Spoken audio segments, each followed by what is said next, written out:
Hello students, welcome back to our maths class. In this class, we are going to do exercise 2.6 question number 4 because till question number 3 we had already done in our last video. Okay, so let's start. Question number 4. Solve the following word problems. So first question is, in a large container there are 14,335 liters of juice. If the juice is to be filled equally into 47 small containers, how much juice must be poured in each small container? That means कि आपके पास total इतने litre juice है, आपको इस juice को 47 small containers में equally fill करना है। तो ये बताओ हर एक कंटेनर में आप कितने लीटर जूस फिल करोगे।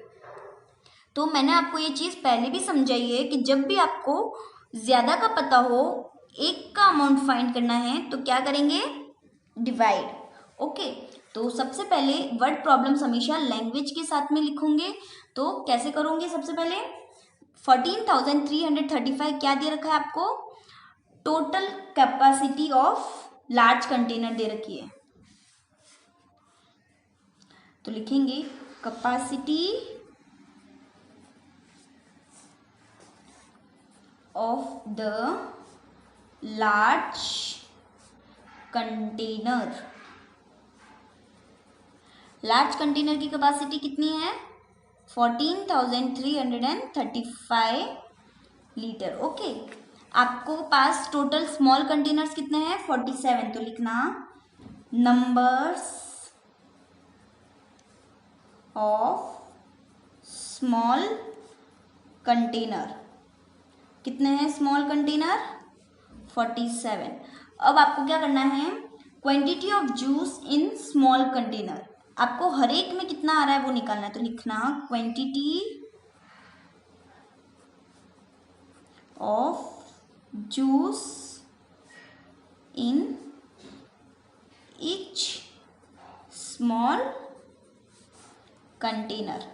हर एक छोटे स्मॉल कंटेनर में कितना जूस अपन फिल कर सकते हैं वो फाइंड आउट करना है। तो क्या करेंगे, अपन इन दोनों को डिवाइड करेंगे। ओके, अब इसको डिवाइड करो। किस तरह से डिवाइड करेंगे, 47 को 14,335 से डिवाइड करना है। यहाँ तक आपको लैंग्वेज समझ में आई।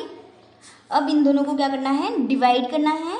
तो इन दोनों को डिवाइड करने के लिए सबसे पहले इस तरह से लिख दो और 47 की टेबल लिखनी पड़ेगी। तो 47 की टेबल लिखने के लिए क्या करो, ऐड कर करके आप टेबल लिख सकते हो। तो 47 में 47 फिर से ऐड करो, ये हो गया 1 टाइम। इसमें फिर से ऐड करेंगे तो कितना आ जाएगा, 94। ये हो गया 2 टाइम्स।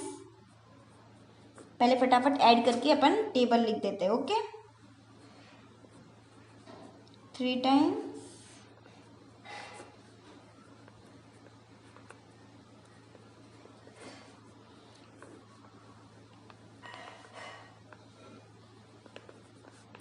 अभी मैं सिर्फ 5 तक की टेबल लिख रही हूँ। इसके आगे अगर मुझे ज़रूरत हुई तो मैं बाद में टेबल लिख दूंगी। Okay, so let's start. 47 में सबसे पहले 14 में डिवाइड नहीं दे सकते तो 143 लेंगे। तो अब देखो 47 की टेबल में 143 आता है, 1 2 3 4 नहीं आता, तो इससे बड़ा आ जाता है 4 टाइम्स। तो इससे अपन एक नंबर पीछे जाएंगे तो क्या आता है, 141। कितनी बार आता है ये, 3 बार। अब इन दोनों को लेस करो, 2 0 0, ऊपर से 3 ब्रॉट डाउन। 47 को 23 से डिवाइड नहीं दे सकते तो ऊपर से एक और नंबर नीचे ब्रॉट डाउन करेंगे। ऊपर से जब 2 नंबर नीचे साथ में ब्रॉट डाउन करते हैं तो यहाँ पे क्या लगता है, 0। अब 47 की टेबल में 235 आती है, यस आती है। कितनी बार, 5 बार। तो यहाँ पे लिखो 5, यहाँ पे आ जाएगी 235। तो इनको लेस करने पे कितना आ गया, 0। इसको क्या बोलते हैं, डिवाइजर, इसको डिविडेंड, इसको क्वोशिएंट और दिस इज रिमाइंडर। सो हर एक स्मॉल कंटेनर में कितना लीटर जूस जाएगा, 305 litres. So I hope you all understood this question. B, A book contains 14,952 pages. If the book contains 24 sections of each section contains equal number of pages, how many pages are there in each section? इसका मतलब है एक book में total इतने pages हैं और उस book को 24 सेक्शंस में डिवाइड किया गया है, तो हर एक सेक्शन में कितनी पेजेस है, इक्वल नंबर ऑफ पेजेस है। तो आपको ये फाइंड आउट करना है हर एक सेक्शन में कितने पेजेस होंगे। तो जब ज़्यादा का पता हो 1 का फाइंड करना है, क्या करोगे, यस डिवाइड करोगे। So I hope you can do this word problem. See, a car driver travels a total distance of 66,185 kilometer in 217 days. How many kilometer does he travel in a day if he travels the same distance every day? एक car driver इतने days में इतने distance cover करता है। Okay, तो आपको ये find out करना है कि वो हर एक डे में कितना डिस्टेंस कवर करता है और वो हर एक डे इक्वल डिस्टेंस कवर कर रहा है। तो इसको इससे क्या करना है, डिवाइड करना है। तो इस क्वेश्चन को मैं एक्सप्लेन कर देती हूँ। देखो, टोटल डिस्टेंस ट्रेवल कितना, टोटल डिस्टेंस कितना ट्रेवल हो रहा है, 66,185 किलोमीटर। नंबर ऑफ डेज कितने हैं, 217। तो distance travel in a day, इन दोनों को क्या करोगे, डिवाइड करोगे। तो जिस तरह से आप डिवाइड करना, 217 की टेबल नहीं आती है तो क्या करोगे, ऐड कर करके टेबल लिख देना, फिर इसको डिवाइड करोगे। तो इस तरह से आपको पता चल जाएगा कि हर एक डे में वो कितना किलोमीटर डिस्टेंस ट्रेवल करता है। D, a trust distributes rupees 1,35,800 as a relief fund equally to 25 patient. How much money does each patient get? इसका मतलब है कि एक ट्रस्ट 25 पेशेंट में इतने रुपीस इक्वली डिवाइड कर देता है एज अ रिलीफ फंड। तो हर एक पेशेंट को कितने रुपीस मिले हैं वो फाइंड आउट करना है। तो क्या करना है, इसमें भी divide. Okay, I hope you can do this some.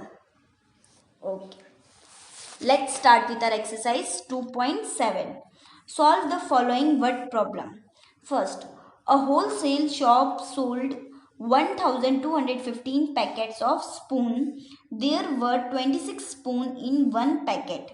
How many spoons were sold?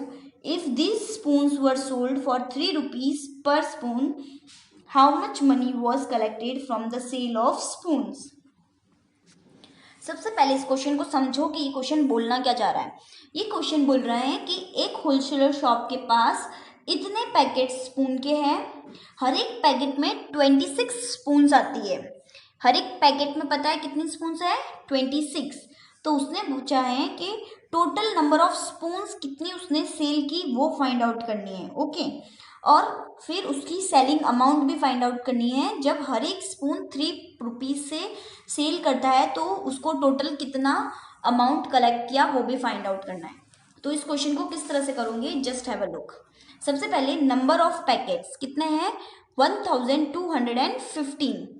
Number of spoons in each packet, हर एक पैकेट में कितनी स्पून्स हैं, 26।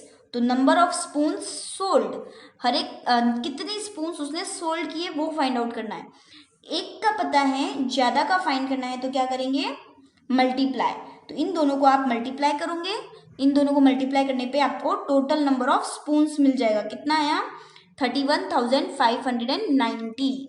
इन दोनों को किस तरह से मल्टीप्लाई करना है, देखो मैं आपको करके बता देती हूँ। 6 5 जा 30 का 0 कैरी 3, 6 1 जा 6 प्लस 3 9, 6 2 जा 12 का 2 कैरी 1, 6 1 जा 6 प्लस 1 7 इंटू 2 5 जा 10 का 0 कैरी 1, 2 1 जा 2 प्लस 1 3, 2 2 जा 4, 2 1 जा 2। अब इनको ऐड कर दो,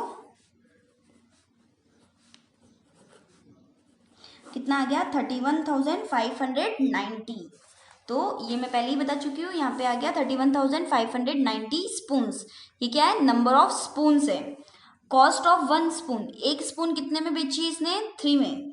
तो total money collected from the sale of spoons, तो अगर ये इतनी सारी स्पून सेल करता है तो उसके पास टोटल कितना अमाउंट कलेक्ट होगा। तो सेम है, ज़्यादा का पता करना है, एक का दिया हुआ है कॉस्ट। इन दोनों को क्या करोगे, फिर से मल्टीप्लाई। तो आप चाहो तो ये डायरेक्ट मल्टीप्लाई आपको नहीं आता है तो आप अपना मल्टीप्लिकेशन ऐसे नीचे शो कर सकते हो। ओके, इन दोनों को भी मल्टीप्लाई करोगे आपको आपका टोटल कॉस्ट पता चल जाएगा।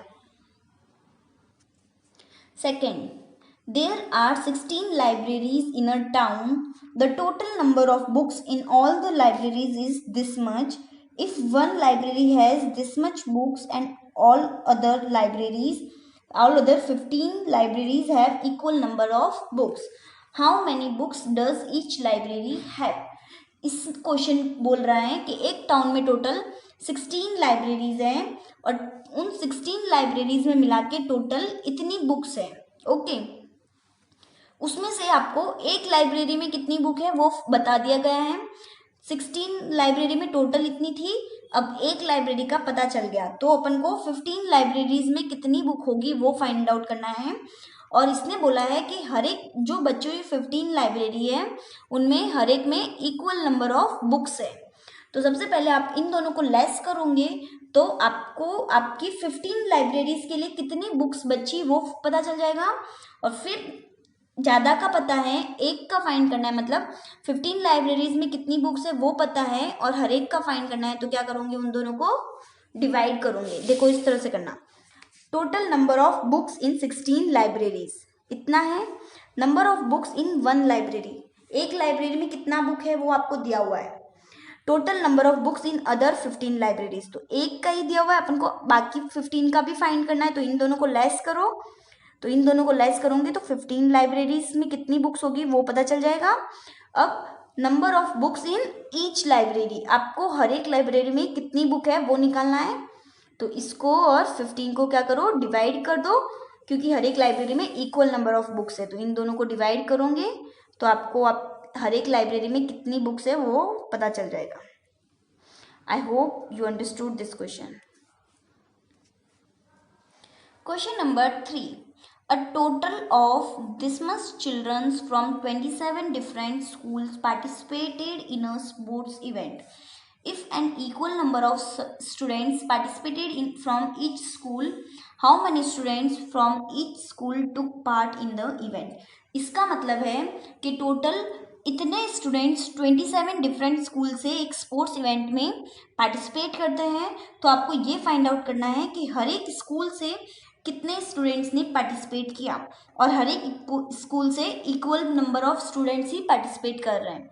तो ज़्यादा का पता है, एक का फाइंड करना है, क्या करोगे, डिवाइड। तो इसका फर्स्ट क्वेश्चन किस तरह करोगे, total number of students this much, number of school 27 और number of students from each school, इन दोनों को डिवाइड करोगे। इस तरह से डिवाइड करना, आपको आपका आंसर मिल जाएगा। तो क्या हो जाएगा, हर एक स्कूल से कितने स्टूडेंट्स ने पार्टिसिपेट किया, 638 स्टूडेंट्स ने। इसका सेकेंड क्वेश्चन है, if each student was given 500 rupees at the event, how much money was given away. मतलब हर एक स्टूडेंट को इतनी अमाउंट दी गई है तो टोटल कितनी अमाउंट दी गई वो फाइंड आउट करना। हर एक स्टूडेंट्स को दिया गया ये पता है, टोटल स्टूडेंट्स कितने थे, इतने। तो अब टोटल मनी कितनी दी होगी, इन दोनों को क्या करोगे, मल्टीप्लाई। ओके, देखो money given by each students equals money given by each students equal to ₹500। Total number money collected, total number of students तो अपन को पता ही है 17,226 इंटू 500। इन दोनों को आप मल्टीप्लाई करना इस तरह से, तो आपको टोटल कितनी मनी कलेक्ट होगी वो पता चल जाएगा। Last question, Mohit earn this much per month for a year. Mohit की 1 मंथ की सैलरी इतनी है, मतलब वो हर एक मंथ इतने रुपीस अर्न करता है। If his sister earns that this much that the same year, उसकी सिस्टर उसी साल में इतने रुपीस अर्न करती है।